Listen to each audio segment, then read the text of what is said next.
everyone, so it's River again. I'm back again finally after a very long time to make a video of sorts, and I thought before I get back into my Firewatch gameplay I would show you what I do with my drawing, and it's a nice way that I can talk about what on earth I have been doing up until now, because I did run into a whole bunch of computer problems, which is why I haven't been able to play video games much on my computer. So long story short, I try to give my desktop Wi-Fi capabilities by giving it a PCIe Wi-Fi card. My motherboard ended up dying. I decided I may as well get a new motherboard. So I did that, and I was like, oh, you know what? May as well upgrade some other things as well. So new motherboard, new graphics card, some new RAM as well. I ran into a whole bunch of troubles trying to install that. I accidentally wiped Microsoft Word from one of my USBs while trying to do that, and I realized I had to reformat that. So that was pretty dumb, but I managed to get through that whole ordeal. And now I have a new setup because of it. Anyway, so in case you haven't figured it out yet, I am drawing Midna from Legend of Zelda Twilight Princess in this video. And this is not like her usual form that you'd see for most of the game. It's her true form because, oh boy, I think I had a big crush on her when I was like 12 years old. And I missed, I haven't seen her design yet, and I got to thinking about it, the whole Twilight Princess game again, because I don't know if you guys have seen it, but the new Breath of the Wild trailer that came out at E3 this year, people were like speculating, it's like, hey, is Twilight Princess references being made here because of all these like serpent designs and like the script that they use and the markings and stuff that was like binding Ganon? So I'm like, part of me I'm like, yeah, it's a cool aesthetic. The other part of me is like, oh my god, is there gonna be a sequel? Are they gonna talk about Midna? Is she coming back? So I'm really hoping for that. Low-key, I am not gonna get too hyped though, just in case. But anyway, so yeah, what you're seeing here is I am going to try and do the whole warm-up sketch thing. So this, I know people have said that warm-up sketches should be like more technical stuff, like, I don't know, lines, getting your wrist into warming up to the action of just like doing circles, lines, etc, etc. For me, at least for the time being, I realized that when I start drawing, my first couple of drawings feel pretty shit. They just feel clunky, they feel a bit bland, maybe the colors are kind of boring, and you know what, there's a kind of freedom that comes with just sort of letting loose and doing whatever. And yeah, just playing with designs or playing with like, you might have seen the symmetry rule I was using that Speedpaint Studio has, and that's pretty fun to use as well, as you get some pretty symmetrical designs. Actually did that once ages ago for like a raffle scene piece. I don't know if you guys have seen it, but there's like a bit where I did like some rope patterns, and that's when I first figured out the symmetry tool. It's a lot of fun. I might do something later with that, purely that. Yeah, so this piece I recently figured out how to use the gradient tool a little bit more, which you can see in her hair. Oh, I've moved on to the next one. But yeah, you'll see it again in this piece. But the gradient tool in Speedpaint Studio I used in another one. I was drawing some of the characters from Splatoon, and if you've ever noticed their design, they have like a gradient color in their hair. So I tried doing that, and it just turns out so much nicer than if I was to just draw layers and layers of color or blend them, because I haven't figured out a way how to blend color or paint in Speedpaint Studio yet that I don't know, I find satisfying. I might give it a go though. I've seen some pretty nice effects from Speedpaint Studio to do this sort of stuff, but that's for another time. Maybe that's for me to go back to study more technical stuff, because at the moment I feel like I'm a little bit of an art book. There's a point where I'm like, yes, I do like drawing for fun, but I want to push myself and draw more technical things, I suppose. Like the most obvious example is perhaps backgrounds, and that's so to get backgrounds, I understand that you have to have some sort of idea of space and how objects sort of interact with each other, and maybe I just need to take a step back and do studies of things I like. Maybe it's just like my local city or something like that, and just having a go at sketching that.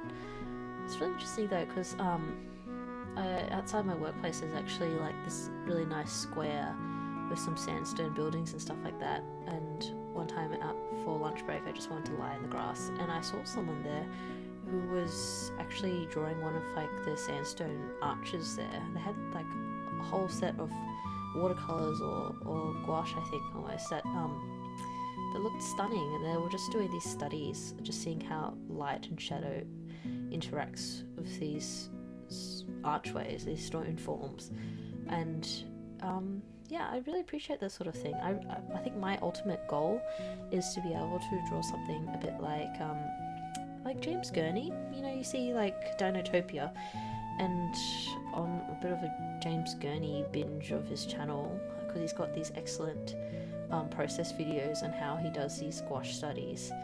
I found out that his original stint was in National Geographic and doing these archaeological kind of illustrations. So they would actually pay for him to go out to these different dig sites. I think one of them was like Machu Picchu, and he would do a bit of study of what kind of artifacts were there, what kind of buildings were there, and it was his job, along with a team of other like archaeologists and historians or such, to sort of speculate, I guess, on what might have been this ancient life, this ancient civilization looked like. And so he sort of brought this to life in his illustrations in Nat Geo, and you can kind of, and now I know that, I can kind of see it in his Dinotopia paintings. They have this sort of life, like a snapshot of what this lifestyle looked like, what people look like in the civilization, and it feels very believable, which is one of my favorite things about Dinotopia. So maybe one of these days I'm gonna get a copy of Dinotopia again, because I only read it in my primary school library, just so I can study what he does. I think he's actually written a book about like light and colour, so that's probably worthwhile looking into. At the moment, obviously, I only draw for fun. For me, it's just like always trying to keep up this habit of drawing, because even if I haven't drawn, even if what I draw again first time in ages, just like kind of clumsy in my opinion, it's so much harder to get back into drawing if I've done no drawing at all. So here I am. I think my last drawing was like maybe a couple of weeks ago. But yeah, I found that like with full-time work, it's kind of hard to keep up a drawing habit. I just actually have to have some discipline. Who knew, huh? So yeah, I think if I run out of things to do, I'll just sort of leave it for the video to take over. This is really my practice in narration as well, because I don't do much of that. I have to get better at blabbering on and on. I'm always worried about like, hey, am I talking too much? Should I cut back a little bit? So it's kind of worrisome for me to talk too long, just blabbering on and on. It makes me feel like I've been talking for too long. Haha, someone else wants to talk. Even though I'm literally not competing against anyone else at this present moment. It is just my voice. Actually, you know the fun part about these drawings? I honestly like getting to the faces. To me, it's almost like putting on makeup. If you've ever gone through that, you sort of like layer it down, and then you might work on certain details like, oh, I'm gonna figure out what the eyes are, and then or the angle of the eyebrows and what kind of expression one I go for. So painting a face is really fun for me. That's one of my favorite parts. Here you can see I am mucking around for ages just trying to figure out how exactly this hand should look. In my head I was like, oh man, I should do a like the 80s sort of villainous evil laugh kind of pose. I did actually Google a reference. In the end I realized I couldn't draw it how I wanted to, and I got one of my, like, I have a little mirror that I use for like makeup and stuff, and I just put it on my desk to try and just copy myself as a reference. So that's what I ended up using in the end. This bottom one here I kind of did a little bit by feel as well. Perhaps I should have done a hand study, but you know, for funsies, it will do. And you saw I flipped the drawing too. I know it's very tempting to just never flip your drawing because of the horrors it will reveal, but it does help it in the long run. I would hate to get to the very end of a drawing and realize that everything looks terrible, that it just does not work flipped. Also, another fun thing I like to do, when you're showing like angles of a hand, I once read a tip like you draw the fingernails to try and illustrate like where exactly the direction of the hand, what way it's facing, that sort of thing, and it has been really, really useful. It's useful to draw fingernails on a character. Who would have thunk? But yeah, it gives that extra layer of depth. You might have seen sometimes I don't layer my I don't actually layer. I put a lot of layers and I don't always label them because my current setup is a Surface Pro 3. I use a Joy-Con that's like has shortcuts to all the different keys on all my different shortcuts on Speedpaint Studio. If I can explain that more if I need to. I use like another program called like Joy2Con that lets me program that, but it's just a lot faster than just hitting all these buttons on the keyboard and trying to remember every single one. So I just mapped each of those shortcuts to like a button on the Joy-Con. At one point in this video, towards the end, it just flat out dies because I ended up leaving home at one point and I left my computer on, and of course my Joy-Con was still connected, and so by the time I get back it's been puttering along for like hours and hours, as well as before I even left. So yeah, it ended up dying on me and I was like, stuff it, I'm not going to get it back up. I'm just going to face the consequences and finish the video as here it is. I think that was actually around there. Also, you might notice I only just saved the drawing. That was like at least an hour in, so there's something you can, that's a good habit. It's just to keep saving regularly. Don't wait till like an hour in. I would have been so pissed if I lost all that work. I know it's like a lot of warm up and stuff, but I like having something to post. I like that, getting that validation from people. And if I put like an hour, at least an hour's worth of work into something and I don't get to upload anything, I would be pretty annoyed. It's happened to me before. Sorry, I'm just putting on some lip balm because it's incredibly dry at the moment. So one of the things I did while I was doing this piece was, of course, look up reference pictures, because for some reason, actually, you know what? I think I know the reason. Twilight Princess was a game when they started having more complex character models, and I think it's because the Wii was a bit more Wii and GameCube was a little bit more powerful as a console than what previous Zelda games were on. So Twilight Princess was honestly my first Zelda game, so I think prior to Twilight Princess they had a whole string of like Game Boy Advance games like Minish Cap, so that was lots of like pixel sprites, very simple. They had Wind Waker on GameCube, which is just cel shaded. It has like this lovely timeless style, but it's nowhere near as detailed as Twilight Princess's character models. So I think Twilight Princess was their opportunity to really flex on Nintendo, to flex their abilities as a console with the Nintendo Wii and the GameCube. Anyway, it meant that as a 12-year-old I had to have a lot of patience to draw these characters, and as it turns out I remembered how to like bullshit my way through like drawing all the markings that Midna has on her arms and her cloak.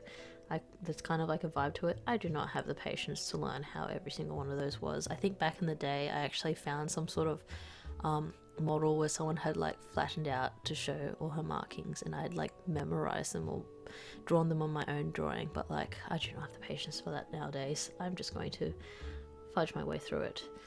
But yeah, no, what was I saying about these markings? There's a lot more detail in here, which makes it fun to draw, but at the same time, like, there's a fine line for me.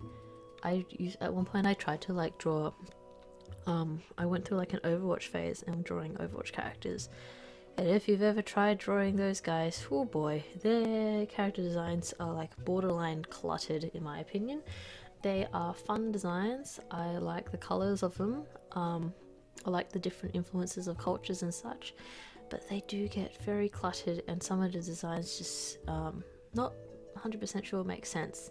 I think the example that springs to mind is like Symmetra's design, and you would think that they would go for like a sari or something that's distinctly South Asian or Indian, but instead we got like a sort of like weird helmet that's got like a place for her hair to flow out. Cool design, I guess. I'm not sure where it's going in terms of practicality, but her dress is nothing like a sari. It's more like a ao dai, or a Vietnamese ao dai. So it's an interesting direction to say the least. But yeah, no, what did I do? Yeah, I had it for a period of time. I was drawing lots of like Overwatch characters. They're still fun. They're still fun to draw, but there are so many details on there. And like for a little bit, I was actually trying to memorize these details so I could draw them and make them recognizable. Before I realized, hey, what are the key details of those designs that I can take away and draw and emulate, so the character is still recognizable? And that was instantly a lot more fun. I think it's a way to figure out like what key parts of their look is instantly identifiable. I know Blizzard has taken a little bit of flack recently about how a lot of the newer lady characters look very, very similar.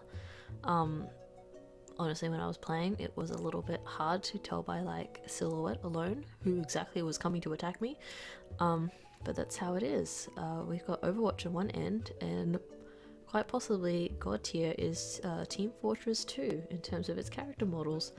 It is so easy to tell what each and every character looks like. It is so easy to draw them. They all have very distinctive personalities. Honestly, I want to get back into TF2 just because the game has held up so well over the years, and plus it's a lot more chill than Overwatch. Overwatch is got quite an interesting crowd, especially in the creative sphere. But anyway, enough about Overwatch. I should be talking about Zelda more because I am drawing a Zelda character. I have not even begun to tell everyone about how many hours I poured into Legend of Zelda Breath of the Wild.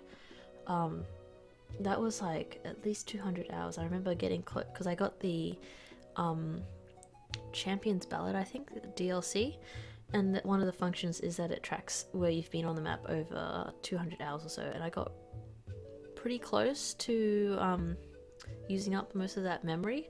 So yeah, I put a lot of hours. What exactly do I do? I've explored the entire map. I have discovered every temple. Maybe one or two I had to look up a guide in order to find it or get hints. I, for a little bit, thought I was going to go looking for Korok seeds until I found out that you don't get anything for Korok seeds except for a nice little lump of Korok poo, which is what all of them are. So there was like nothing rewarding for me for that. I was not going to try and climb every single mountain just to find these little dudes. But what I did really enjoy was trying to find every little corner of a world that looked interesting. So it might be like, I found a nice pond, or actually, you know what? I fully used the camera function. I was just looking for places to take nice photos at. Like, there was that nice beach down the south. I've forgotten its name. It's a really tropical village, and there were some nice little places to take photos of palm trees and crabs and seashells. And I was like, yeah, that's what I'm into. Another one was like another part of the southern region with the rainforest, I guess, with the waterfalls. Sorry, all the places are escaping me, but I know exactly what I'm talking about. Yeah, my favorite was all those waterfalls. They were made for such nice photos, especially around the sunset or when the dragons would rise out of the waterfalls. It was incredible. But yeah, there was lots of nice places you can see the durian trees or the bananas, so I would take pictures of that. Sometimes it was just like in the wetlands, there'll be this family of ducks sitting in the water, and I would be taking a photo of that, all that sort of thing. So I ended up, I guess, making it into some kind of like Legend of Zelda, Snap of the Wild kind of thing. and I really enjoy just going around taking photos of random stuff that happen to look nice. Even also just trying to complete my Hyrule Compendium. That one I haven't completed yet. Sometimes I'm in the heat of battle and I completely forget to take out my camera to snap a photo of a very dangerous line wall or something like that. So there's a few of them missing, or weapons are missing, so that's what I'm hoping to achieve. I don't think you get anything out of that, but that'll be fun. Or maybe getting some of the other cool outfits you can get from the DLC pack. So, because I like collecting that sort of thing. Oh yeah, you can get Midna's helmet in that, and I think you can get Zant's fish looking helmet too. That'll be pretty cool. I like those sort of fish themed things. But yeah, maybe that's my next goal. I don't know how I'm going to survive until Breath of the Wild 2 comes out.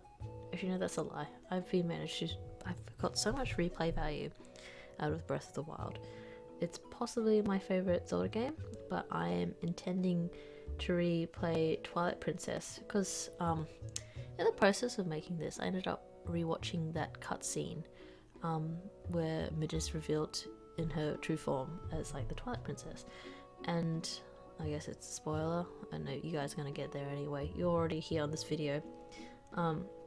So in the process of watching that, I realized that Twilight Princess had a really, moving story for me. I want to replay again just to see if it's just all nostalgia, or if it's actually a really good story that holds up after all these years. And that's something I kind of missed from Breath of the Wild, because Breath of the Wild had this great sense of gameplay, and I really liked how it was open for you to explore at your own leisure.